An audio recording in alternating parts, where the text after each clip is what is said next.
شیخ کمال میگوید که زان پیشتر که دیده جمال تو دیده بود، نقش تو در سراچه دل برگزیده بود.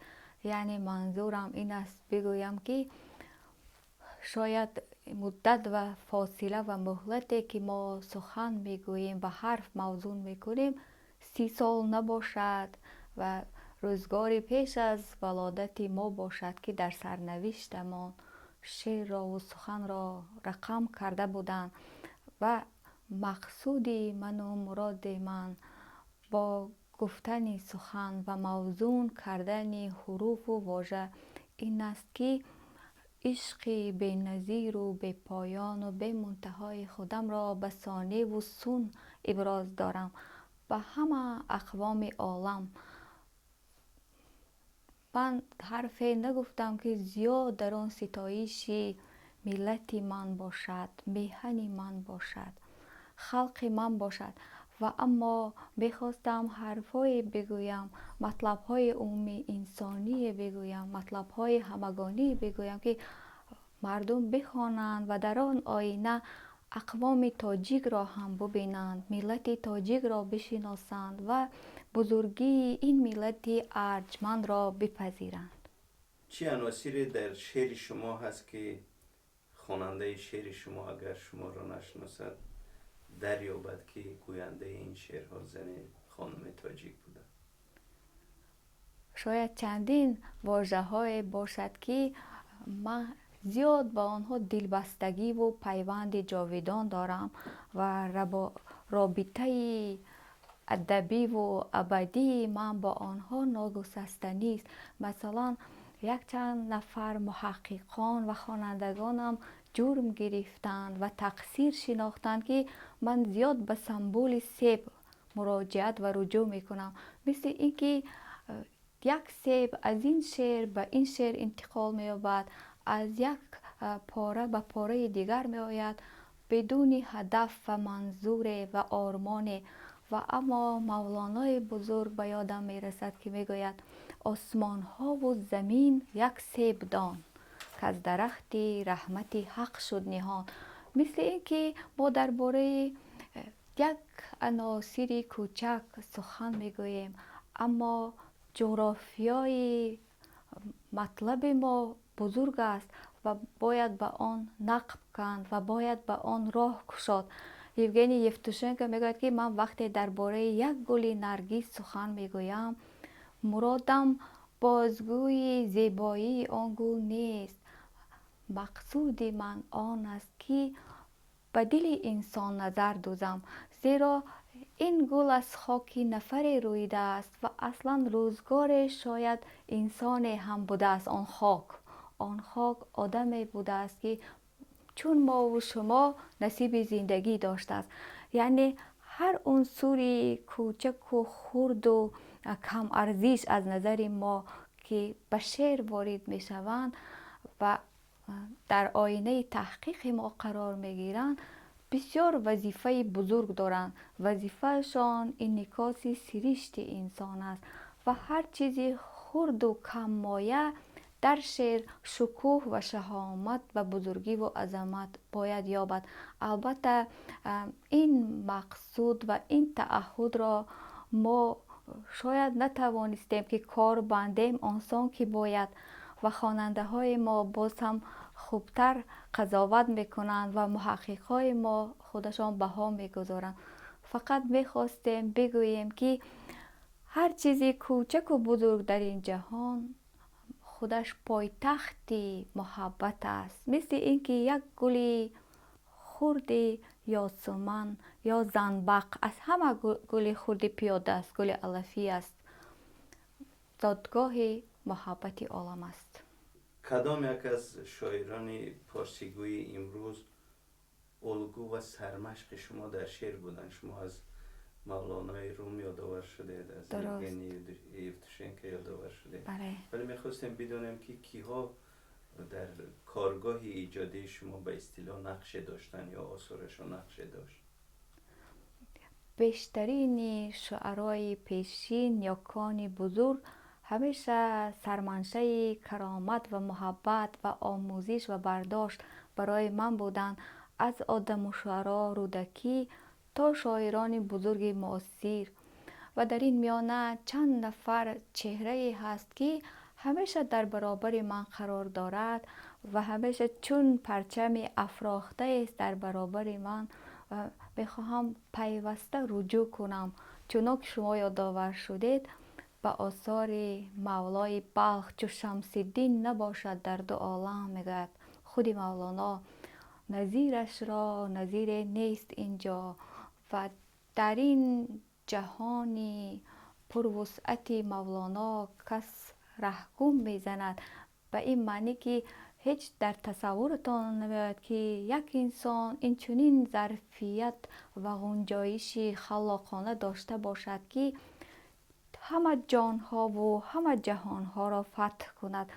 برود با یک آدم ژاپنی مثلا یا بلژیکی یا آلمانی، امریکایی، افریقایی صحبت کند و آنچنان صحبت کند که پیوندترین، خیشترین، عزیزترین، مونسترین، انیسترین و جلیسترین او باشد. همین نفر مولانای ما و شماست و ما الهام و وام را باید از چنین نفری که به خداوند تعظیم می کند و خودش اینقدر عظیم می شود باید داشته باشیم. حرف حافظ همیشه برای من توشه محبت می داد. پیوسته من ذکری حضرت لسان الغیب را می کنم که در هر کار و ابتکار و افتتاح هر جا که می روم هیچ وقت سخن خودم برای من کمک نمی کند. مژده حافظ به داد من می رسد. حرف حکیم سنایی فردوسی که با این بزرگی و عظمت تمام عظمت شعر عجم را به ما و شما بازگو می کند. خیام را بیشتر می خوانم. من از تقویم بیرون رفتم، یکی بگم حافظ به عصر 14 و یکی می روم باز پس به عصر 11 و 12 و می آیم تا بدیل مثلا تا علامه اقبال. به این معنی که این نفرهایی که ما می گوییم دیگر که در جهان ابدیت قرار دارند و از وقت و تقویم کاملا عبور کردند و امروز ماهیت هم ندارند که ایشان اهل مثلا از 1000 ساله یکم باشند یا دوم یا انسان‌های باشند که در آینده قرار دارند، یعنی بعد ما در عصر 50 و 60 زندگی میکنند و مؤثر آیندگان خواهند شد. چون که عشق و آرمان و محبت نامه هایی که مثلا حافظ میگوید یک نفر نماینده عصر 30 را مثلا دلش را باز تحریک میبخشد، دلش را انگیزه شیرین میدهد، جانش را لذات علوی و زمینی و آسمانی میبخشد. حرفش بسیار کنونی است، چون که برای ما و شما مثلا ما میگیم که تنت به ناز طبیبان نیازمند مباد، وجود نازکت آزرده گزند مباد. امروزی ترین سخن است که برای یکدیگر چون دعا میتوانیم بگوییم. و حرف مولانا، حرف شیخ کمال، حرف حضرت جامی امروزی ترین و آینده ترین بشارت است که برای هم معاصران ما و برای آیندگان ما مایه پذیرایی و محبت خواهد بود. از شعرای معاصر پارسیگو هم خیلی برداشت ها دارم و از ملکه شعرا بهار، رهی معیری، ایرج میرزا، فریدون توالولی، از احمد شاملو، نادر نادرپور، فروغ فرخزاد، اخوان سالی، سهراب سپهری میتونیم این جدول را خیلی ادامت دهیم. و در این میان خوشبختانه با استاد شفیعی کتکنی یک بار دیدار داشتیم و تا امروز گرفتار آن جذبات بزرگ انسانی و آن قدرت خلاقی استاد شفیعی کتکنی هستم. با سیمین بهبهانی بسیار محبت می‌ورزم. شعرش برای من مایه دوست داشتن است، دل مایه و جان مایه است. تجربه هایش برای من آشنا و ناآشناست. ابتکارش بسیار نامکرر است در سخن، در هنر. و اما خودم هیچگاه کوشش نکردم که با آنهایی که مؤثری من هستند زیاد صحبت داشته باشم، چون که در حکایت آمده است که یک نفری بود که از پی عبدالله انصاری به راه افتاد و همیشه خیال میکرد که با او هم قدم شوم یا نشوم و در گمان بود، در همه گمان بود که انصاری با پس نگاه کرد و گفت تو باره بیندیش که انصاری هم میخواهد با تو هم قدم باشد. از این خاطر زیاد من جهد نکردم که فرصتی عزیز و گرانمایه آن بزرگان را ستانم و بیشتر از کتبشان استفاده کردم. مثلا سیمین بهبهانی امکان و شانس بود که با ایشان صحبت داشته باشیم، صحبت‌های و حرف محبت با هم بگوییم و من محبت‌های خودم را برایشان ابراز و اظهار کنم. و اما اینچنین کوشش نکردم، تنها از همین نظر که الان شرحش را به شما گفتم. و خوانندگان ما میدانند که نخست استاد من و بزرگترین استاد هدایتگر و بشارت آور من استاد لایق شیرالی هستند که در همین حروف کمایه ما کدام یک جذبات نهانی را کشف کردند. خود آن جذبات را من تا هنوز نمیبینم در این اشعار و اما استاد دست دعا برداشتند و مقدمه پرلطف برای اولین دفتر اشعار ما نوشتند. اما کل شاعرای بزرگ ما، استادان معروف شعر فارسی، استاد مومین قناعت، سرلوح شعر تازه تاجیک و استاد بازار صابر، گل رخسار، گل نظر، اسکر حکیم، کمال نصرالله، همه این عزیزان میتوانم این جدول را طولانی کنم، همیشه نگاه عنایت و التفات جانب ما داشتند از مرحله آغاز و بسیار مصلحت های صلاح و با ثواب میدادند برای آنکه یک انسان تازه راه توشه مناسب برای فردا بیندوخته باشد. و از آثار ایشان من برداشت بزرگ دارم. یک مرحله بود که با تاثیر جذبات شعر استاد لایق حرفهای میگفتم، یک زمان دیگر آمد که تاثیر فروغ شدیداً در من اثر کرده بود و یک زمان آمد که باز با بشارت استاد لایق به نفر دیگر بیشتر متوجه شدم، به بزرگ دیگر و یک جا آمدم و توقف کردم در یک جهانی واقعاً بزرگ و گسترده و فراخ که نامش مولاناست. دیگر از این محاصره خوشبختانه یا متاسفانه راهی برآمد و آزادی ندارم. چه عناصر و تصاویر و ایما و اشارات در شعر شما هست که نشان دهند فرزانه در دهه‌های پایانی سده 20 و آغاز سده 21 کار ایجاد کرده، زندگی کرد؟ درست. من اصلا یک آدم جسارتمند نیستم. همیشه یک نفر بودم که با احتیاط و احترام میخواستم نه تنها با انسان ها، با کل دنیا، با کل موجود عالم برخورد داشته باشم. مثلا با مور مباد که پخش کنیم، با گل، با سبزه، با آسمان و زمین. و اما در شعر یک کندک جسارت و دلاوری یافتم که چند واژه هایی را که امروزین باشند، کاملا مؤثر باشند از روزگار ما و شما، مطلب های کاملا امروزین را بتوانم به شعر وارد کنم بدون آنکه آنها سابقه داشته باشه. یعنی ناآگاهانه آگاه نداشتم که این واژه ها و این ترکیب ها اصلا حقوق ورود به سخن موزون داشتند یا نه. مثل همین چند چیزایی که ما و شما همه روزه برخورد میکنیم، کلمات کاملا امروزین و از روی آن ما و شما میفهمیم که این حروف متعلق به سده 20 است یا به سده 21. بعداً کسی که زیاد توجه کرده باشد و این آثار را آموخته باشد با یک بسم الله میتواند دوام مطلب را دریابد و میتواند تشخیص سازد که این مال کیست. همینطور نه؟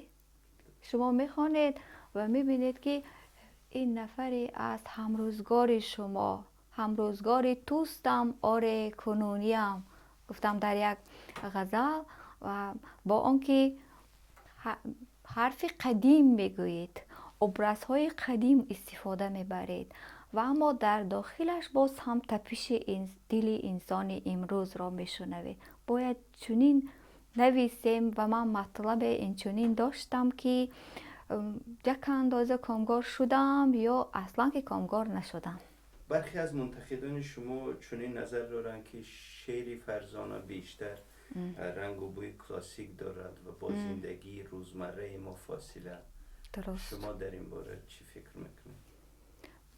من اگر حرف گویم این حرفم مثل این می بود که به دفاع خود سخن گفته باشم. بهترین است که من به حفظ خودم و حمایت خودم اصلا سخن نگویم. و خود محققان که دو قسمتند، یک قسمتشان میگن که کسی است که با ما و شما با جهان امروز با همین فضا حرف فرزانه مرتبط است و یک قسمتشان خیال میکنن که این سروده ها حال و هوای شعر کلاسیکی را دارد و کمروح است و جان ندارد، مرده است و قدیمی است، در حالی که چنان که قبلا به شما گفتم وقتی شیخ سعدی با ما و شما صحبت میکند گفته بودم چو بیایی غم دل با تو بگویم، چی بگویم که غم از دل برود چون تو بیایی. بگه این حرف رو میشه بگویم قدیمی، حال و هوای کلاسیک دارد، امروزی ترین شاعر است که درد ما و شما را میگوید. از این خاطر بگذار تشخیصگر این محققان باشند یا وقت باشد، برای خود من که ماهیت ندارد، هرچی بگویند یا میپذیرم یا دست میافشانم. به هر حال فرزانه جان، بسیاری از شعرشناسان خب در مجلات و نشریه ها و اینترنت و هر جا خیلی نقد کردن و گفتن که اشعاری که فرزانه می نویسد اشعاری عاطفی و احساسی است و کمتر با واقعیت های اجتماعی و سیاسی کشور در آثار شما پرداخته شده. برای من به عنوان یک مخلص شعر شما جالب است بدانم که این چیز آیا دلیل خاصی دارد یا شما اینطور فکر نمیکنید؟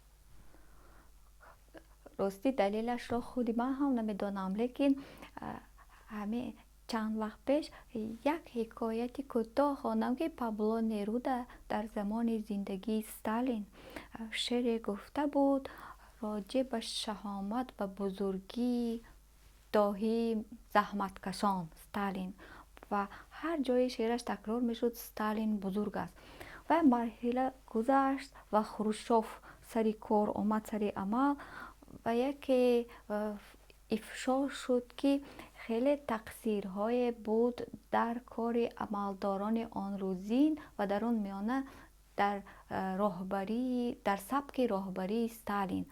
بعداً پابلو نرودا با آن بزرگی و نبوغ شاعری و هنری و انسانی خودش یک شعر دیگر گفت استالین کسی بود که از فراز پیکره های خودش که برای وی در زندگیش افراخته بودند به مردم شوروی فرمان میداد و به مردم عالم فرمان میداد. یعنی در شعر دوم اگر شعر اول مدح استالین باشد، شعر دوم در طعن استالین گفته بود. نفرهایی که زیاد با سیاست و واقعه‌های اجتماع برخورد میکنند ممکن است که غلط‌های فاحش کنند، ممکن است که اشتباهات بزرگ با آنها رخ دهد، چون هر قدم سیاست تغییر می‌یابد و آینه هست که تصویرها در آن زود عوض می شوند و اما آینه هست که تصویر در آن همیشه یک گونه می ماند، عوض ناشدنی است، ماندنی و جاودانی است. مثلا تصویر محبت در روزگار زردشت هم چنین بوده، در روزگار آدمشوارا رودکی هم چنین بود، در روزگار ما و شما هم همان دل و همان محبت و همان برخورد با آدم و عالم.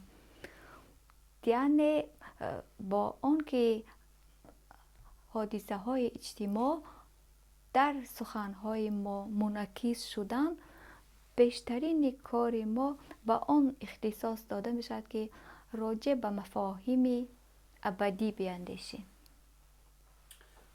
به هر حال اگر حال و هوای امروز و مردم به گونه‌ای در شعر امروز انعکاس نیابد، بازتاب نیابد، به نظر شما می شود آن را شعر مدرن، شعر روزنامه در پهلوی ما و دوش به دوش ما، جان به جان ما چقدر شعرای بزرگی هستند که مثلا زیاد به واقعات روز متوجهند و هر شاعر جغرافیای اندیشه خودش را دارد و اینا شاید حرفهای داغ روز را میگویند و برای مردم به جراحتهای مردم التیام میبخشند. و من هم یک طریق کارم شاید همین باشد که با همین ابرزهایی که از نظر محققان غیر اجتماعی است اصلا به دردهای اجتماع درمان بخشم. خب صحبت از این بود که شما دلبستگی خیلی زیاد به قالب غزل دارید و کلمات فرنگی روزمره هم در اشعار شما دیده میشد، مثلا واژه های مثل ربات، تلفن، سیرک. آیا با وارد کردن چنین واژه ها می شود به تنها این شعر مدرن شود و باید به نظر شما مشخصات دیگری هم داشته باشد که بجز از این کلمات که آن را بشود شعر روزنامه؟ بجز کلمات حتما که حتی پیشتر از کلمات حتما که باید اندیشه مدرن باشد. انسان باید نوبین و نوگرا باشد و مطالب تازه را بتواند در شکل تازه برای مردم منظور کند. ما و شما نماینده های ملت تاجیک بسیار امکانیت وسعتمند داریم، بسیار جهان فراخ داریم. می اندیشیم که هر یک واژه در زبان بزرگ ما و شما از 4 تا 10 مرادف دارد. این سعادت بزرگ است. مثلا در یک بیت میگد که سه نگردد بریشی مر او را پرنیان خوانی و حریر و پرند. بریشیم، پرنیان، حریر، پرند، دبا. میتونیم این کلمات، این مرادف یک واژه بریشیم را خیلی ادامت بخشیم. این سعادت خیلی بزرگ است. یا درباره گل قاقو در خجند میگویند خانه سوزک، در جای دیگر میگویند چراغک. آشنایان و عزیزان ما در ایران میگویند قاصیدک. یک گلک خردی نظر ناگیر و از نظرها دور 4 نام دارد اگر بیشتر نداشته باشد. یعنی امکان ما خیلی بزرگ است که از این زبان فراوان استفاده کنیم و حتی بدون استفاده واژه های مدرن هم بتوانیم مطالب امروزی ترین را بیان بخشیم، قدرت بیان بخشیم. اما من بعضا واژه های بین المللی را زیاد دوست می‌دارم که به شعر وارد کنم. اگر فرزانه شعر امروز منعکس کننده آرزوها و ارمانهای نسل امروز نباشد که در عصر شبکه‌های اجتماعی زندگی میکنند، نسل جوان چرا باید شعر خواند؟ به نظر شما چطور میشود جوانها را به شعر علاقه‌مند کرد؟ در هر صورت در این پهلوی خود و پیرامون خود من جوانهایی را میبینم که زیاد دلبسته و پیوسته سخن هستند که خودم بعضا حیرتمند بشوم که اینا هنوز هم به شعر عشق می‌ورزند، هنوز هم به هنر اشتیاق دارند و محبت دارند.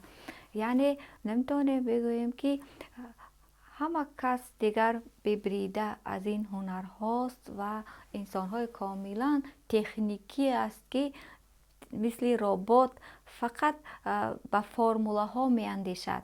یعنی هنوز انسان های هستند که دلشان گرم می تپد و هنوز رجوع می کنند به شعر، به محبت، به انسان. مهمتر از همه انسان است.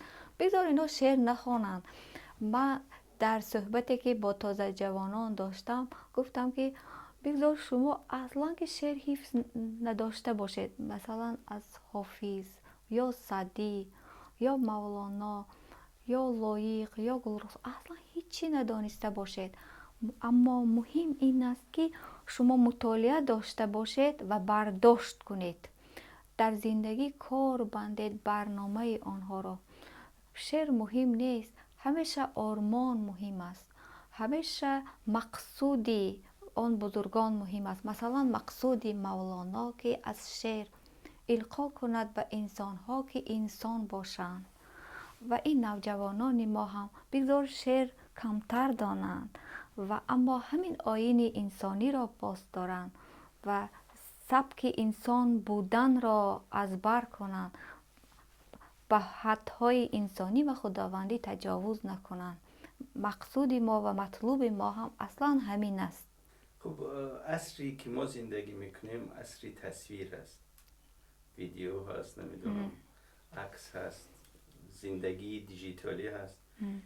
با نظر شما آیا شعر هم بیشتر به طرف تصویری شدن و تصویر کردن جامعه امروز خواهد رفت؟ در همین عصر 11 هم چند شاعری بودند از قبیل فرخی، منوچهری، انصاری که بیشتر شعرهای تصویری میگفتند، شعرهایی که بازگوی حال و هوای طبیعت باشد، بازنمای تازگی های بهار باشد، شعرهای آسمانی، ابر و باران و انجم، مثلا شعرهای زمینی، درخت و گل و گیاه.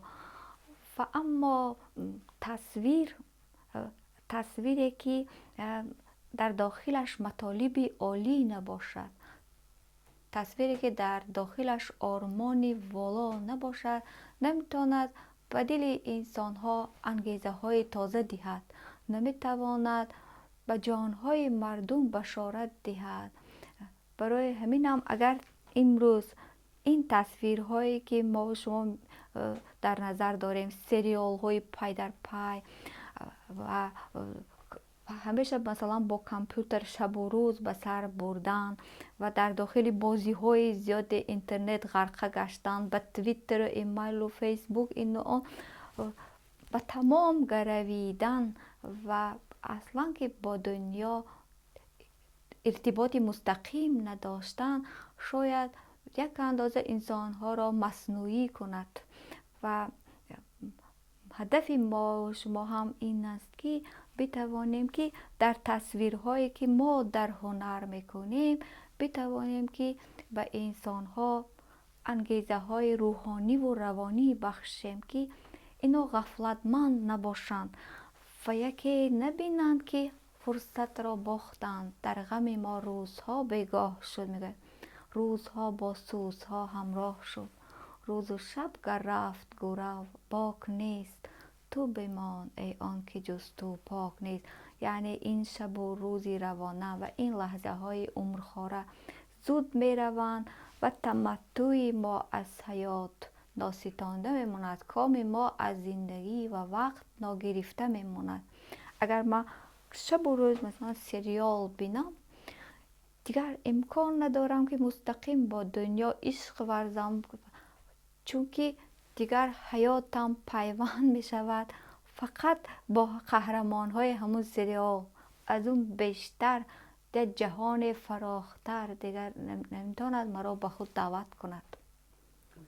شما در مورد نقش شاعران زنی که در آثار شما، در ایجادات شما تاثیر داشتن گفتید، ولی بازم میخواستم حالا تکرارم شود بگین که از میان شاعران زن کدام یک را به خود نزدیک میبینید و خود را به اون نزدیک تر حس میکنید؟ این عزیزانی که برای شما گفتم، یعنی فروغ، سیمین بهبهانی، لیلا صراحت روشنی، استاد گلرخسار و کلی شاعران سخنوری امروز از میان زنان برای من نزدیکند، واقعا قرینند و حرفهاشان حرفهای دل من است. نمیدانم بگویم که از میانشان یکی را ترجیح میدهم، چون همه در تخت و مسند شایسته خودشان نشستند و مسند آنها خیلی بلند و عالی است و همشان دوست داشتنی اند، همشان محبوبند. فقط در مورد شعر شاعران زنی گذشته کمتر میتوانیم حرف بگوییم، چون رابعه و مهستی را آنسان که باید هنوز از بر نکردیم. مثلا میگویند که زکات حسن اگر میدهی برای خدا، بیا که زیبونیسا مثل من گدا اینجاست. خیال میکنند که این شعر زیبونیسا باشد، در حالی که شاعر میگوید که زکات حسن اگر میدهی برای خدا، بیا که زیب نصابت چو من گدا اینجاست. نصاب این خیر و صدقه است. اینو خیال میکنند سخن در مورد زیبونیسا است، یعنی زیبونیسا این حرف رو.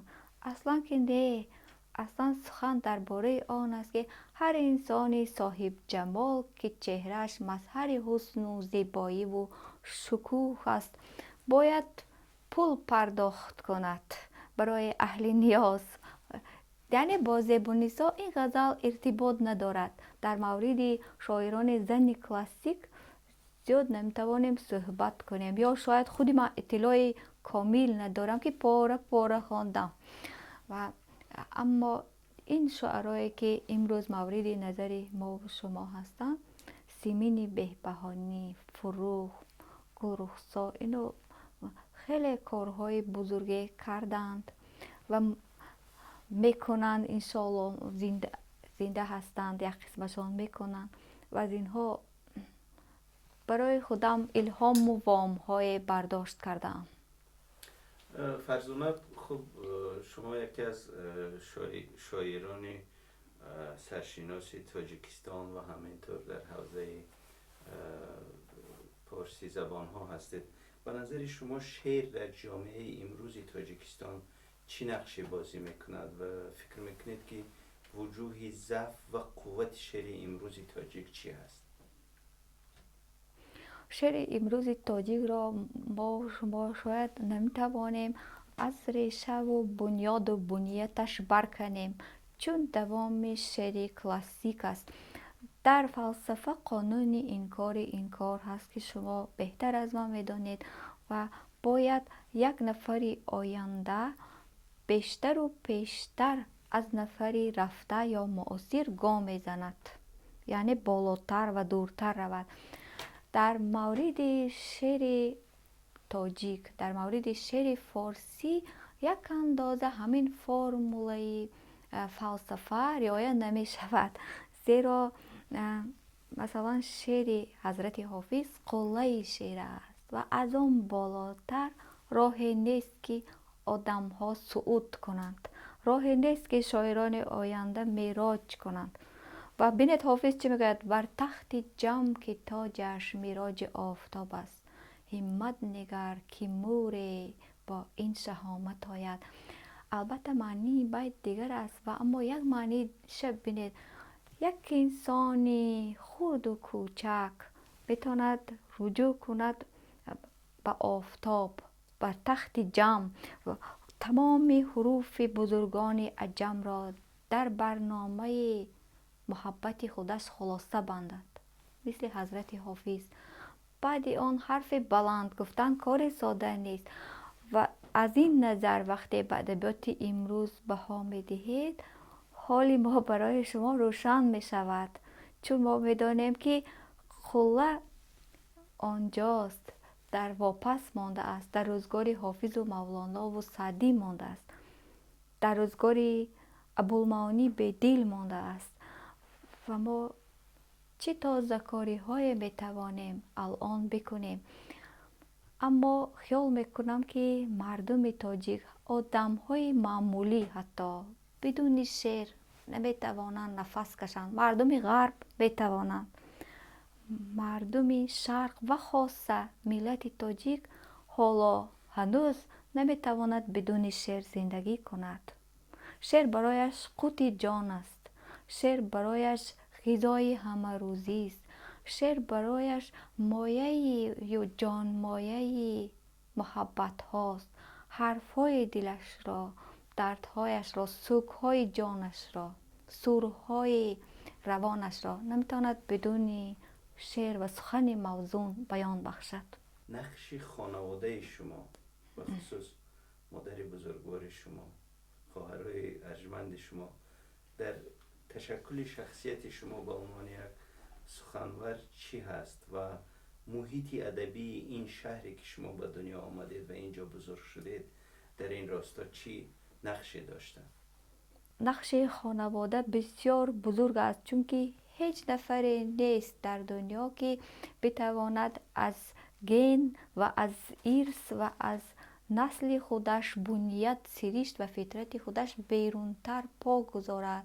مثلا اگر پدر من رنگ پوستی فرض کنید گندمگون داشته باشند، هیچ علاج نداشت که من بیایم کاملا سفید باشم یا به تمام سیاه باشم. حتما که باید مثل پدرم یا مثل پدر بزرگم، مثل جدم بشدم. و در مسئله روح و روان نیز همچنین است. یعنی در بساط خانوادگی و در خزینه اجدادی چیزی داشته باشیم برای آیندگان، حتما که تاثیر میکند. ممکن است که یک نسل بیاید و تعطیل کند. مثل اینکه میبینید که یگان شخصیتی فرهیخته نیست در این نسل، اما این نسل است که گینی ارجمند را حفظ کرده است و برای نسل آینده میدهد. یعنی این بودن این شخصیت هم خیلی مهم است. در مورد خانواده ما نمیتونم بگویم که مثلا ما یگان استعدادی فوق الحد داشته باشیم. همش در دایره مقررات و زندگی معمولی است. استعداد هم در حد مقررات است. اما مادر ما و پدر ما شخصیت های بودند که برای من از آغاز پیشوای ارشاد گشتند. با آن که مادرم محقق زبان و ادبیات روس بودند و با خواست خداوند و مقتضای تندی های اجتماع در یتیمخانه های اوکراین و مرداویا بزرگ شدند. وقتی به خجند برگشتند نمیتونستند به آسانی و سهل و سبک به زبان تاجیکی صحبت کنند.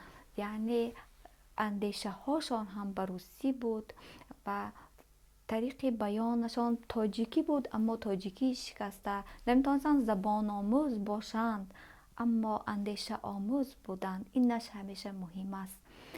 اما کسی بودند که برای من چون نمونه عالی انسان بودند در چشمم تجلی کرد. هم سیمای مادرم و هم سیمای پدرم، سیمای مادر بزرگم که من از ایشان تربیت یافتم و من از اینها زیاد برداشت های کردم، بسیار برداشت های. پدرم دلبسته موسیقی و شعر و فلسفه و محبت بودند و یک نفری که همیشه حال و هوای رمانتیکی داشت، با آنکه پیوند به اجتماع و جامعه بود. هم درس فلسفه میدادند و هم درس جامعه شناسی. مادرم دریا شعر ادیبان روس، شاعرای روس و شاعرای جهان را میخواندند.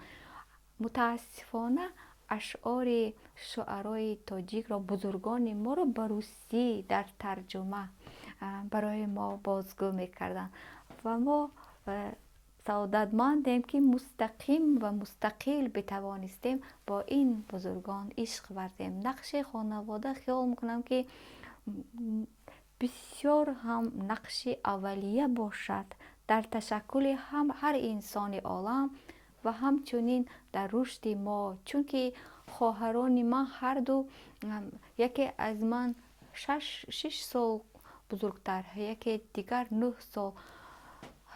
در همون وقت اینو 12 ساله بودند یا 15 ساله شروع کردند به نوشتن روزنامه، یادنامه همه روزی، دفتر روز.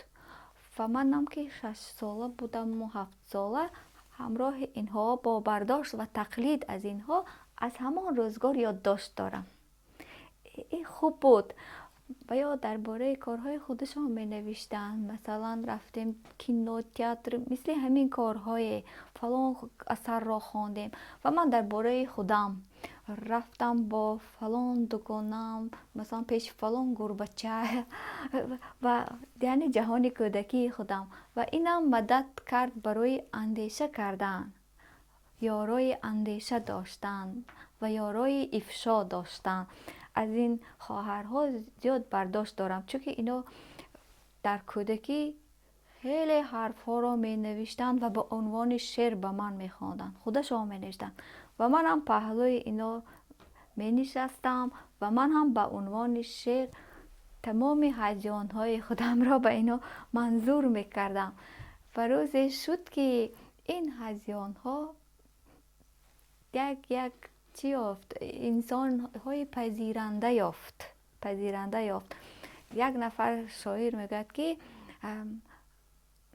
من اگر میگوید 15 سال پیشتر می بود ترک شاعری میکردم و دیگر اصلا شعر نمیگفتم. و اما متاسفانه میبینم که چند نفر پیدا شد که گرفتار سخنی من است.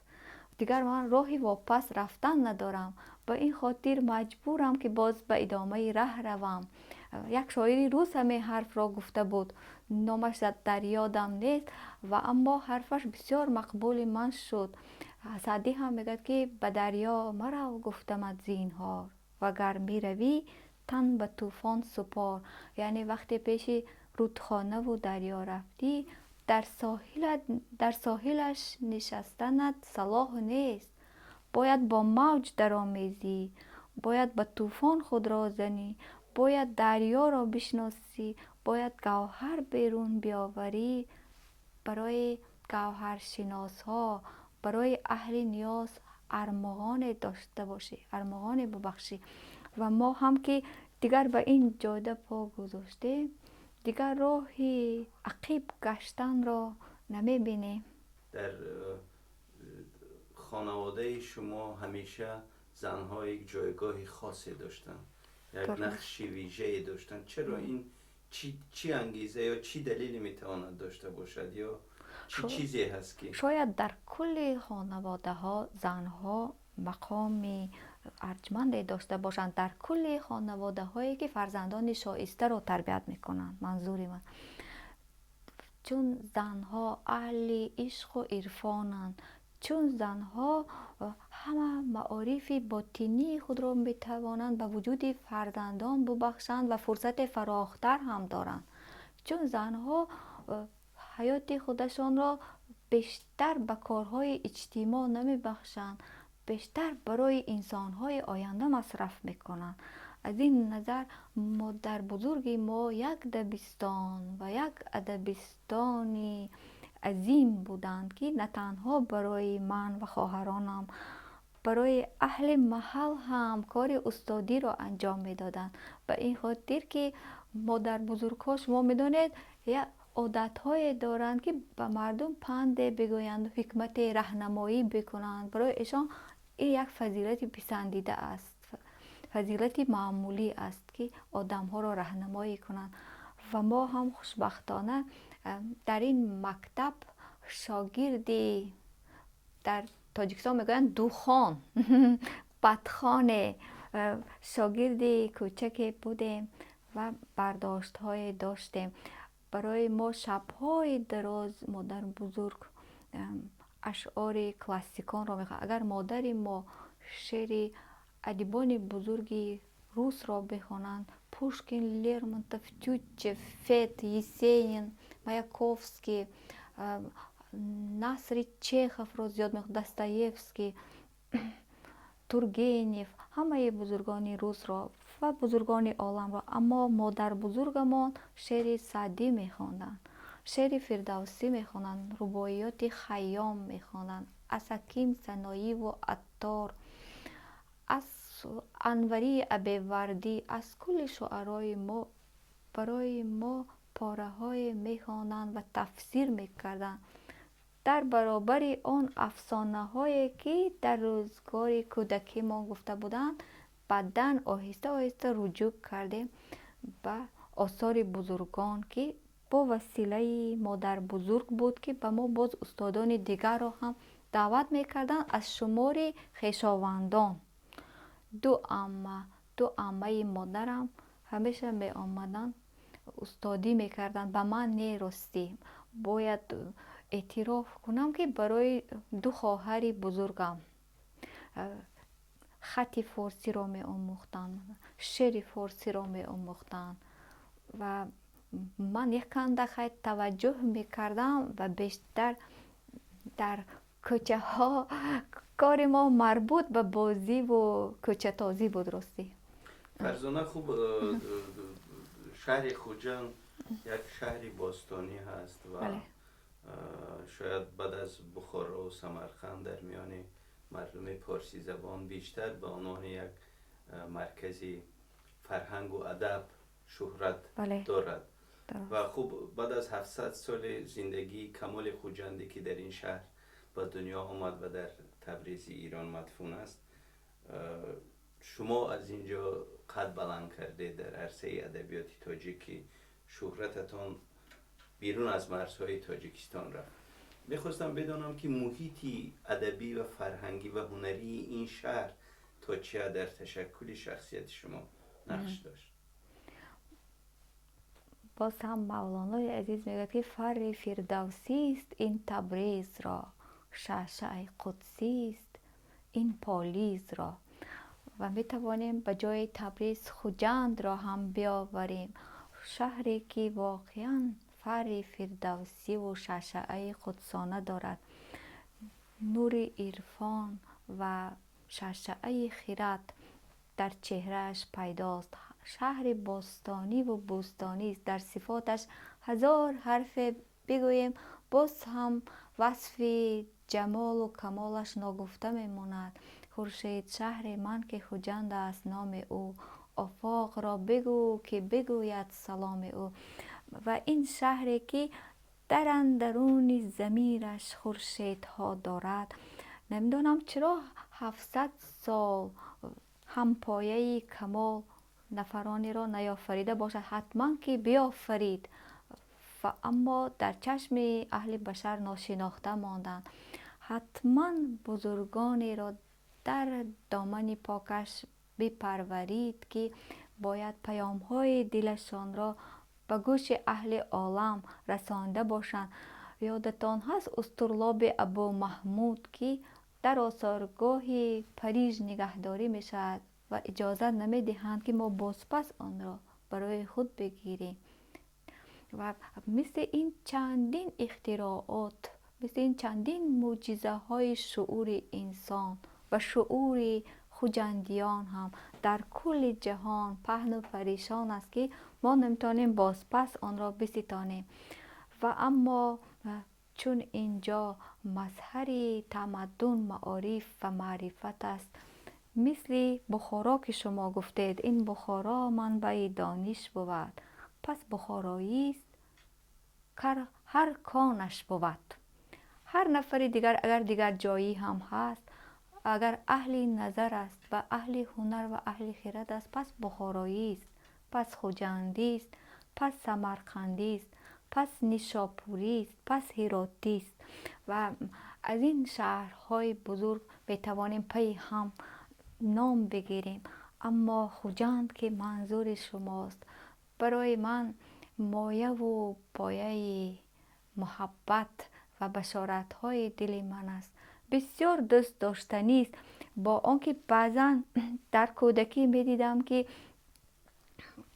بعضا در نظرم شهر محقر می نمود، با عمارت های کوتاه قد، بعضا نمود خاکستری می گرفت و اما با گذشت سال من می بینم که همیشه بزرگتر، همیشه مجلاتر، همیشه شکوهمندتر می شود و روحش هم بسیار بزرگ است و انسانهایش بسیار با نجابتند. زیاد برشمردن صفات او شاید برای ما روا نباشد. اگر خوبید را یک یک شمارم، سرایت اندرین ره روزگارم میگوید یک نفر. یعنی که خوبی و فضیلت و وصف جمال خجند خیلی زیاد است و اما ما و شما آدم های محلی نیستیم، آدم های گرفتاری زیبایی و جذبات یک محل نیستیم، چون ما و شما از مکتب مولانا یک کندک سبق برداشتیم که میگوید نه از تحتم، نه از فوقم، نه از بالا، نه از پایان، نه از یمنم، نه از یسرم.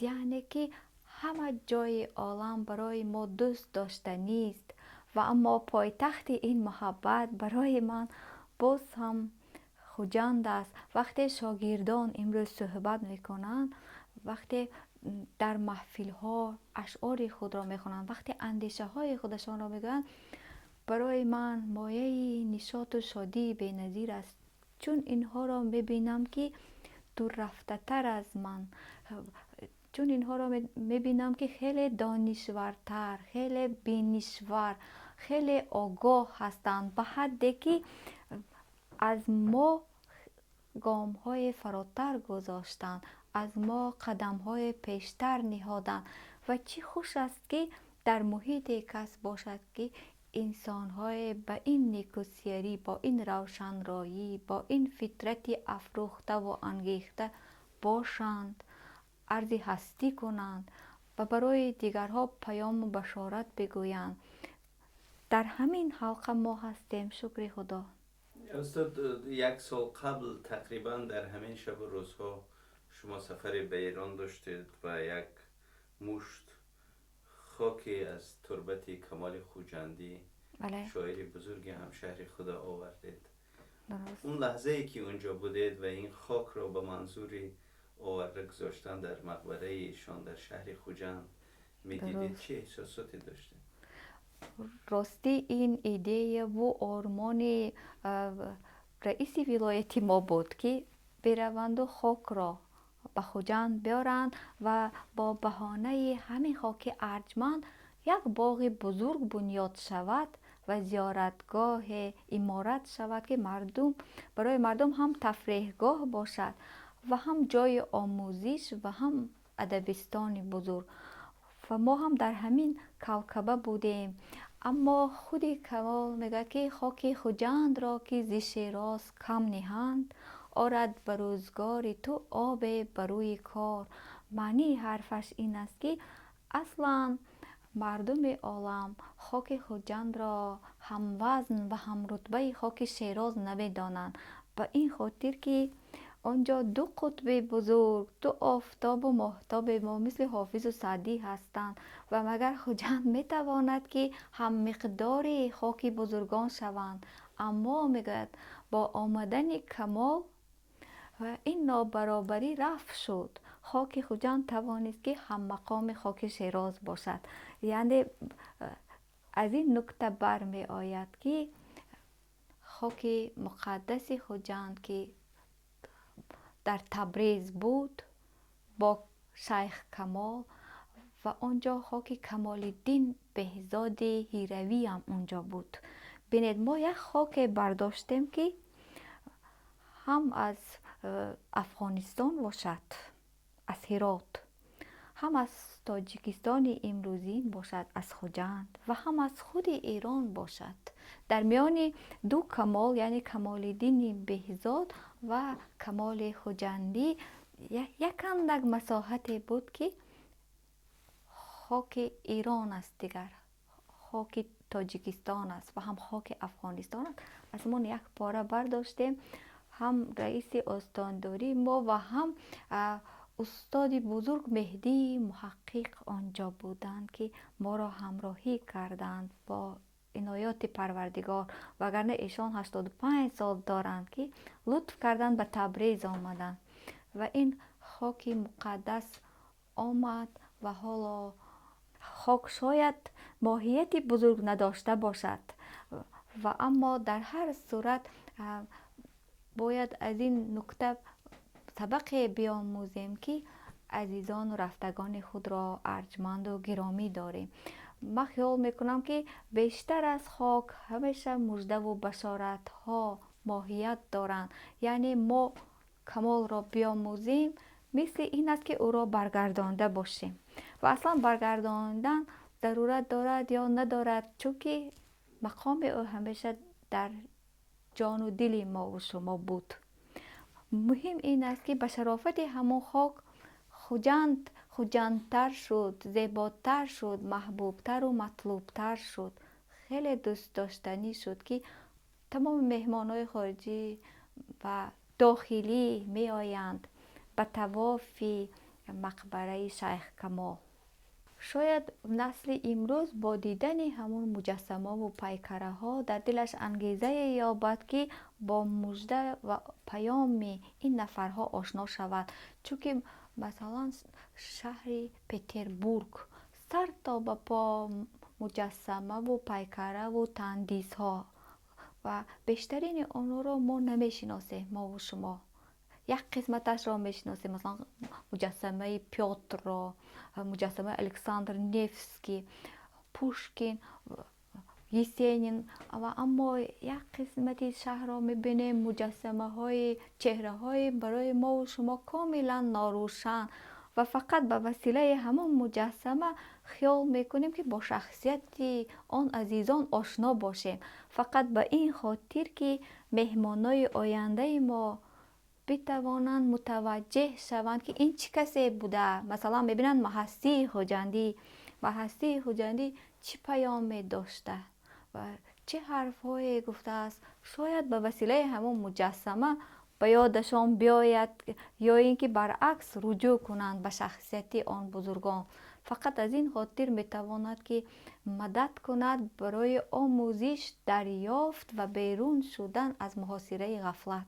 برخی ها چنین میپندارند که آذرخش در زیر سایه شهامت و بزرگی فرزانه قرار دارد. با این اندیشه راضی است؟ پندارشان کاملا باطل است، چون یک درخت برومند در برابرش اگر ما مثل نهال باشیم یا درخت دیگر، چگونه میتواند در سایه ما باشد که خودش بسیار قد افراخته است؟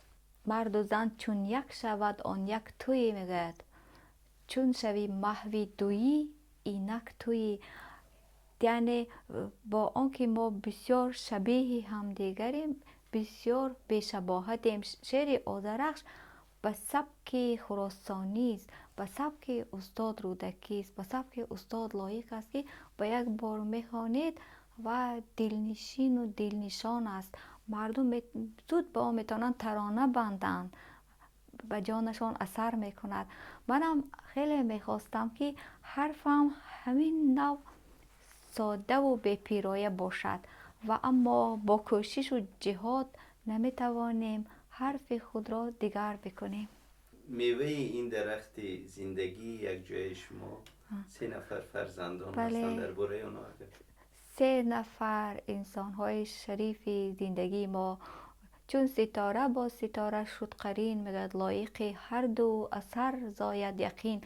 ما ستاره نیستیم، آدم‌های عادی هستیم و اما آثار ما 2 دخترک نازنین و برازیده و یک پسر شاهانه شهرنواز همایون. 3 نفر فرزندانی که امیدوار هستیم که راجع به آنها حرف نگوییم و خودشان بتوانند برای خودشان را آشنا کردن کار بکنند.